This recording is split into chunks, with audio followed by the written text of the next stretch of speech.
Chetty Lisa Abato, Chintainta Miba Migumona Miakmia, Chimutamia, Nito Nimia the Kupito, the Nit Jayadi, Kunaset Nidmio, Chimutani, Mingala Ka, the Miaduin, Chimbine doing it, Yanana to Wendun Lagong, Bibana Miadu in Lagong, Meeting it, I guess it to Chintainta Miba Migumona Mia Alum.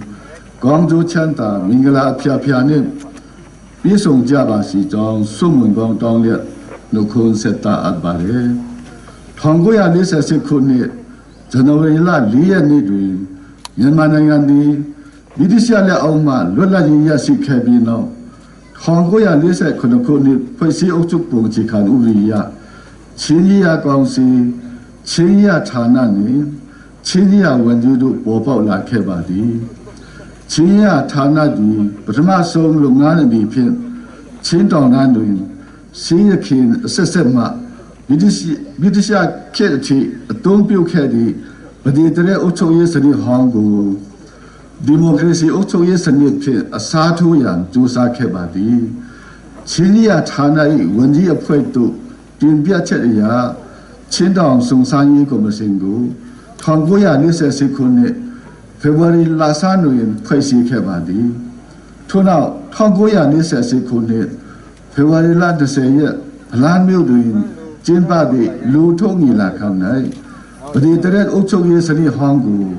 democracy Ocho years and Nipchit, Yongle Jindongyan, the candidate Sumpia Kajabadi. Tongoya Nase Bini,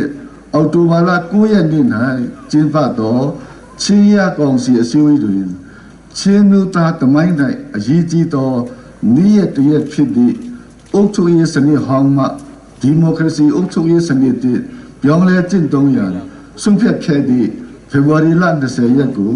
ချင်းမျိုးသားနေ့အဖြစ်တတ်မှတ်အတည်ပြုခဲ့ကြပါသည်ထို့ကြောင့်1948ခုနှစ်မှအစပြုခဲ့သည့်ချင်းမျိုးသားနေ့သည်ယခုအခါ92နှစ်မြောက်ဖြစ်ပါသည်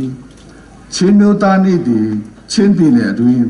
အုပ်ချုပ်ရေးအာဏာနှင့်အခွင့်အရေးအားလုံးကိုစော်ဘွားများတိုက်တကြီးများရွာတကြီးများကသာတားဆီးမိဆက်အမွေဆက်ခံက၎င်းတို့လက်တွေထားရှိသည့်ပဋိတရက်အမွေဂိုလိုနီအမွေပဋိတရက်အုပ်ချုပ်ရေးစနစ်ဟောင်းအားဒီမိုကရေစီစနစ်အစားထိုးရန်ဆုံးဖြတ်ခဲ့သောနေ့ဖြစ်ပြီးချင်းမျိုးနွယ်စုဝင်အားလုံးအတွက်လေးနဲ့သောအဓိပ္ပာယ်ရှိပြီး အနှစ်သာရပြေဝသောတမိုင်းဝင်နေထိုးနေမြတ်ဖြစ်ပါသည်ချင်းတို့သားတို့သည်နေချက်ကိုလူနေနဲ့ဖက်စစ်တို့အားဆန့်ကျင်တော်လာရေးနိုင်ငံလွတ်လပ်ရေးကျူးပန်းမှုတို့တွင်အခြားတိုင်းတရားများနဲ့အတူလက်တွဲပါဝင်ခဲ့ကြပါသည်လွတ်လပ်ရေးရရှိပြီးနောက်ပိုင်းတွင်လည်းချင်းမျိုးသားများသည်အခြားတိုင်းသားများနှင့်ကောင်းတူဆိုဖက်အေးအတူပူအမြတ် ပြည်ထောင်စုကြည့်အတွင်းအတူတကွလက်တွဲပြီးငင်းငင်းငှက်ငှက်နေထိုင်ခဲ့ကြပါသည်ချင်းတိုင်းသားအနွယ်ဝင်အချင်းချင်းတော်၎င်းအခြားတိုင်းသားများနှင့်၎င်းချစ်ကြည်ရင်းနှီးစွာနေထိုင်ကြသည့်အတွက်ချင်းအမျိုးသားများစုတို့နေထိုင်ရာချင်းပြည်နယ်သည်ရည်ပရအဖြစ်တည်ငြိမ်အေးချမ်းခဲ့ပါသည်ထို့သောတည်ငြိမ်အေးချမ်းမှုရှိတော်လဲပထဝီတွင်ပင်အနိထာထူးခြားသည့် တောင်ကုန်းတောင်တန်းများပေါ်များလှသဖြင့်လမ်းပန်းဆက်သွယ်ရေးအတွက်ကန့်သတ်ချက်များပြားလှသောကြောင့်ချင်းပြည်နယ်သည်ဖွံ့ဖြိုးတိုးတက်မှုပိုင်းတွင်နှောင့်နှေးခဲ့ရသည်မှာများစွာစိတ်မကောင်းဖွယ်ရာဖြစ်ပါသည်တို့ရတွင်မိမိတို့အစိုးရအနေဖြင့်နိုင်ငံဖွံ့ဖြိုးတိုးတက်ရေးဆောင်ရွက်ရာတွင်ဖွံ့ဖြိုးမှုအားနည်းသည့်ဒေသများမကြမ်းခက်စေရေးအတွက်အလေးထားပြီး ဆောင်ရွက်လက်ရှိသည်နှင့်ငီတောင်ကုန်းတောင်တန်းများထူထပ်ပြီးလမ်းပန်းဆက်သွယ်ရေးခက်ခဲသည့်ချင်းပြည်နယ်တွင်လမ်းများအသစ်ဖောက်လုပ်ခြင်းပြုပြင်ခြင်းအဆင့်မြင့်တင်ခြင်းများဦးစားပေးဆောင်ရွက်လက်ရှိပါသည်လာတူချင်းတိုင်းသားများ၏လူမှုစီးပွားဘဝဖွံ့ဖြိုးတိုးတက်ရေးအတွက်ပညာရေးကျန်းမာရေးနှင့်လျှက်စစ်ကဏ္ဍတို့တွင်လည်းတိုးတက်မှုရရှိအောင်ဆောင်ရွက်လက်ရှိပါသည်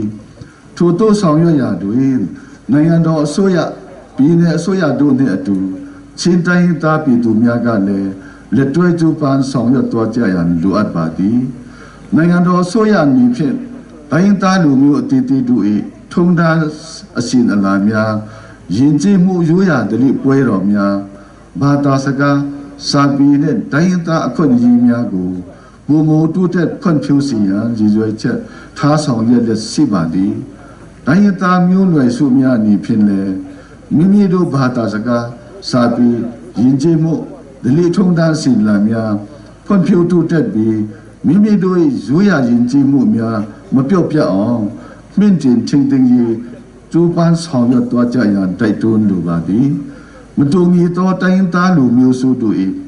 ယဉ်ကျေးမှုဓလေ့ထုံးတမ်းနှင့်ဘာသာစာပေတို့သည်ပြည်ထောင်စု၏ပဋိသန္ဓေဆုံးအလှတရားများပင်ဖြစ်ပါသည်တို့ဖြစ်ပါ၍မိမိတို့ရိုးရာယဉ်ကျေးမှုဓလေ့ထုံးတမ်းဘာသာစကားစာပေများကိုယခုထက်မကတိုးမြင့်ပြီးထိမ့်သိမ်းကာကွယ်၍ပြည်ထောင်စုကြီးအလှကိုဖန်တီးပူဖော်ပေးကြရန်တိုက်တွန်းလိုပါသည်နိုင်ငံတော်ဖွံ့ဖြိုးရေးလုပ်ငန်းများဆောင်ရွက်ရန်တွင်ပြည်သူလူထု၏ပူးပေါင်းပါဝင်မှုရှိမှသာအပြည့်အဝအောင်မြင်မှုရှိနိုင်ပါသည်တိုင်းရင်းသားပြည်သူလူထုတရားလုံး၏ပူးပေါင်းပါဝင်မှုရရှိရန်မှာလည်းတိုင်းရင်းသားလူမျိုးစုအလုံးကြီးနှံ့လိုက်ခံနိုင်တဲ့တိုင်းရင်းသားအလုံးပုံစံစွာပါဝင်လူသည့်ဒီမိုကရေစီဖက်ဒရယ်ပြည်ထောင်စုတည်ဆောက်နိုင်ရန်အရေးကြီးသည်ဟုယုံကြည်ပါသည်ထို့ကြောင့်လည်းမိမိတို့အစိုးရအနေဖြင့်ဒီမိုကရေစီဖက်ဒရယ်ပြည်ထောင်စုတည်ဆောက်နိုင်ရတဲ့တက်ဆိုင်သူများအလုံးပါဝင်သောပြည်ထောင်စုငင်းချမ်းရေးညီလာခံ21ရာစုပြည်လုံးအစည်းအဝေးများကျင်းပလျက်ရှိပါသည်ငင်းချမ်းရေးလုပ်ငန်းစဉ်များတွင်ချင်းတိုင်းသားများအနေနဲ့ထဲထဲဝင်ပါဝင်အကောင့်ထဲပေါ်နေမှုအတွက်လည်းဝန်တာစွာအတိမတ်ပြုအပ်ပါသည်ပြည်ထောင်စုသားအလုံးနှစ်စီလများလူလာတောင်းတလျက်ရှိသည့်ဒီမိုကရေစီဖက်ဒရယ်ပြည်ထောင်စုတည်ဆောက်ရာတွင်အခက်အခဲများနှင့်စိန်ခေါ်မှုများကြုံတွေ့ရတော့လဲနိုင်ငံတော်အစိုးရနှင့်အတူချင်းတိုင်းသားများအပါအဝင်ပြည်ထောင်စုဖွာတိုင်းသားအလုံး၏စီလုံးညီညွတ်မှုအင်အားဖြင့်